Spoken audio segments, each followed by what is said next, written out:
그런 학대 상황 더욱 심합니다. 불륜 이런 것도 생길 수 있잖아요. 그러니까 은근히 있는 것 같아요. 침대는 주방에 있는 거예요. 하이, 안녕하세요. 캐시입니다. 정말 오랜만이에요. 저는 요즘 캐나다에서 직장 다니고 있어서 너무너무 바빠서 영상 올릴 시간도 없네요. 이제 또 다시 영상 올리기 위해 노력하는 중입니다. 제가 지난주 한국 갔다 왔는데 정말 너무너무 좋았어요. 제가 요즘 한국 뉴스 봤는데 정부에서 동남아시아 나라에서 오는 가사 도우미를 고용할 수 있는 제도를 지금 검토하고 있다고 들었습니다. 이 제도입니다. 홍콩 사람으로서 이 정책에 대한 그런 생각이나 홍콩에서 실제로 이 정책으로 인해 받았던 영향에 대해 한번 이야기해 보고 싶습니다. 이 정책 나오는 이유는 젊은 사람들은 요즘 아기 안 낳고 싶어서 첫 번째, 홍콩의 가사 도우미. 이 제도는 홍콩에서 되게 오랫동안 있었어요. 제가 어렸을 때도 이런 가사 도우미는 많이 고용하는 그런 상황이었어요. 근데 저희 집안은 어머님이 주부시기 때문에 그래서 저희 집은 가사 도우미 필요 없지만 근데 많은 친구들은 각 집에 가사 도우미가 있습니다. 그리고 이런 가사 도우미 고용하는 집안은 어떤 특징이 있냐면 맞벌이 부부라는 특징 가지고 있습니다. 도움을 필요하는 거예요.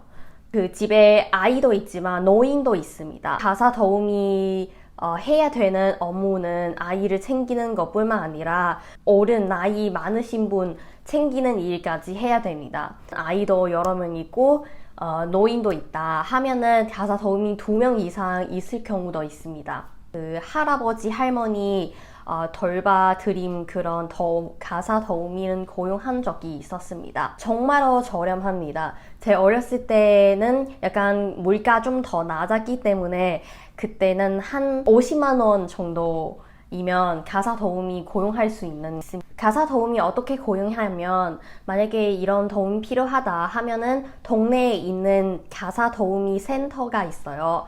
가서 원하는 나라, 예를 들어 필리핀이랑 인도네시아가 제일 많습니다. 이력서 보고 면접도 보고 도우미를 고용할 수가 있습니다. 왕복 비행기표 그리고 보험료까지 들어갑니다. 거기 가족들이랑 같이 함께 사는 거예요. 홍콩은 집이 좁잖아요. 그냥 엄청 좁은 공간에서 살아야 되는 거예요. 거기 생활할 수 있는 작은 방을 하나 마련합니다. 그 층 침대. 그러면 위에는 잡무들을 두고 그 다음에 밑에는 그 침대로 사용하는 그런 상황도 많습니다. 제가 어렸을 때 어떤 친구의 집에 갔는데 충격받았던 게 뭐냐면 도우미의 침대는 주방에 있는 거예요. 거의 베란다랑 주방, 엄청 좁은 냉장고 박스 크기의 침대 거기에 있는 거예요. 보통 도우미의 휴일은 일요일입니다. 그 일요일마다 홍콩에서 좀 신기한 장면 볼 수 있는 거예요. 그 길거리에서 돗자리 피고 함께 모이는 그런 장면 흔히 볼 수가 있습니다. 주민에게 불편함 드릴 수도 있지만 그래도 홍콩 사람들이 이해하기도 합니다. 그래서 일요일마다 어머님들은 제일 고민되는 날입니다. 자기가 알아서 집안일 해야 되고 아이 돌봐야 되기 때문에. 두 번째, 도우미 있으면 어떤 점이 좋을까요? 집안일 도와주는 사람이 있기 때문에 되게 편해지고 여성들은 경제활동 참여하는 것에 대해 도움이 될 것 같습니다. 세 번째 나쁜 점, 워킹맘들이 일 많이 바쁘기 때문에 육아의 책임들은 거의 이런 가사 도우미에게 자기도 모르듯이 그냥 물리는 것 같아요.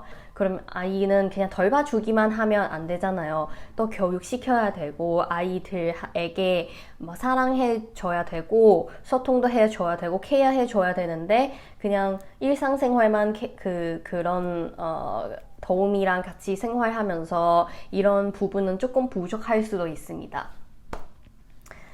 그래서 콩키즈 문제도 있고요. 그게 어떤 거냐면 이런 아이들은 너무 가사 도우미의 돌봄만 받았기 때문에 자기 스스로 생활하는 능력이 없는 거예요. 그리고 어른들에게 그런 존중하는 마음도 조금 덜하고 약간 교육적인 부분은 조금 부족할 수도 있습니다. 흔하지 않지만 근데 종종 내지 못해서 아이들한테 푸는 그런 상황도 있습니다. 특히 그 엄청 어린 아이는 말도 못하기 때문에 컴플레인도 할 수가 없어서 그런 학대 상황 더욱 심합니다. 불륜 이런 것도 생길 수 있잖아요. 그런 거는 뭐 뉴스에서 안 나오지만 근데 뭔가 은근히 있는 것 같아요. 같은 집안에서 살고 있으니까 아무래도 남같이 그 집에서 생활하고 있기 때문에 뭔가 가끔 그런 불륜 이런 일은 은근히 있습니다.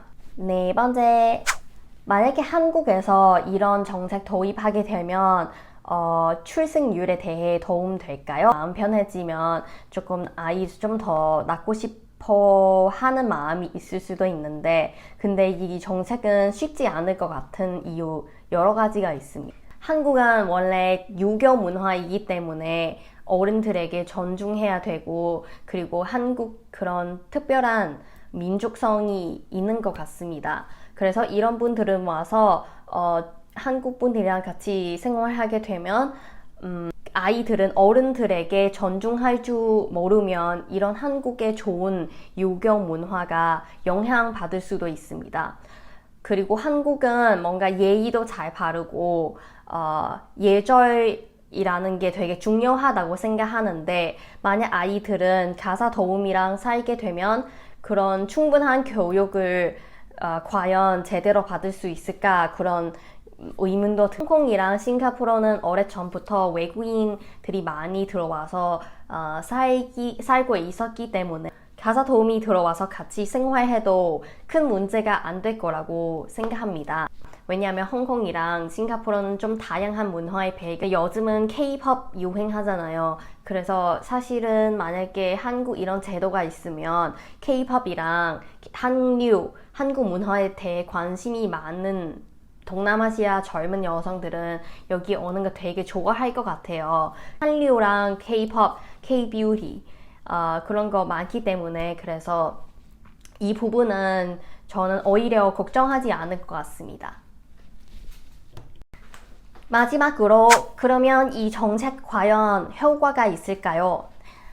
출생률 높이기 위해 이 정책 마련하는 것 같은데 제 개인적으로 이게 조금 어려울 것 같습니다.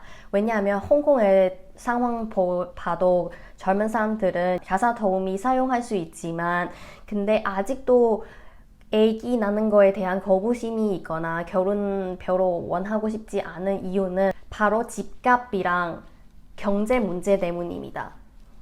안정적인 경제 가지고 있고 또 미래에 대한 조금 밝은 그런 생각이 적극적으로 생각하게 되면 아이를 낳을 거라고 생각합니다.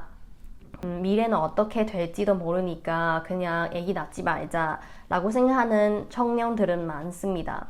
아이도 나중에 이런 사회에서 과연 건강하게 멀쩡하게 성장할 수 있을까? 그리고 몇십 년 동안 내가 번 돈으로 이 아이를 충분히 잘 키울 수 있을까? 그런 많은 걱정 때문에 아기 낳지 않는 결정 내리는 것 같습니다. 그리고 약간 사회 분위기도 바뀌어야 될 것 같습니다.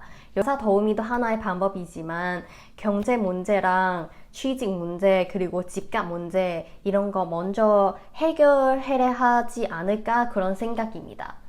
홍콩이랑 싱가포르 그리고 서울 공통적으로의 특징이 뭐냐면 집값이 너무 비싸기 때문에 젊은 사람들은 집 살 수가 없으니까 결혼도 안 하고 싶고 아기도 낳을 수가 없죠. 집안일 때문에 힘든 것도 있지만 근데 더 걱정하는 게 경제적인 부분입니다.